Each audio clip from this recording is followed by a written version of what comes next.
నమస్తే రాష్ట్ర ప్రజలకు. బాగా గమనించండి. రాష్ట్రంలో జరిగే కొన్ని నాటకీయ పరిణామాలు, ఈ నాటకీయ పరిణామాలు వాళ్ళపైన వీళ్ళు దాడి చేసుకోవడం, వీళ్ళపైన వాళ్ళు దాడి చేసుకోవడం, అటుపక్క 11 సీట్లు గెలిచిన పరోక్షం, ఇటుపక్క ప్రత్యక్షం. ఇవి పరోక్షం ప్రత్యక్షం ఎప్పటికీ కూడా రకరకాలుగా వేరే విధంగా వాళ్ళ ఆలోచనలు ఉండవు. వీడు వెళ్ళిపోతే ఇంకొకటి సీట్లో కూర్చుంటాడు, ఇంకొకటి సీట్లో కూర్చుంటే ఇంకొకటి బయట ఉంటాడు.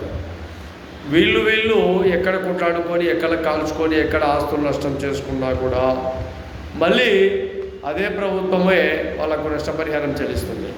బాగా గుర్తుపెట్టుకోండి. దీంట్లో అటుపక్క అయినా కార్యకర్తలైనా, ఇటుపక్క కార్యకర్తలైనా, ఇంకొకరు ఎవరైనా కానీ నష్టపోయేది మీరే. ఈ విషయాన్ని బాగా గుర్తుపెట్టుకోండి. మీ జనజీవన స్రవంతిలో జాగృతిగా బతికే విధంగా మార్పులు చేర్పులు చేసుకోండి.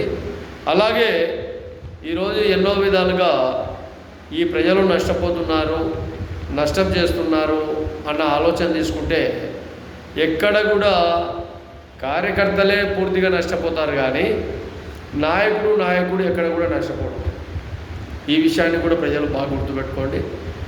ఆ కాల్పులకు ఈ కాల్పులకు చొరవలు తీసుకొని మీరు కేసులు మీద పెట్టుకొని మీరు అనవసరంగా ఇబ్బందులు గురయ్యే ప్రమాదాలు చేసుకోకుండా జాగ్రత్తగా ఉండాలని మహాజన రాష్ట్ర సమితి ప్రజలకందరికీ, అటుపక్క ఇటుపక్క ఉండే కొంతమంది కార్యకర్తలందరికీ కూడా మా విధి విధానాలతో, మా మనవితో మీకు తెలియజేస్తాం.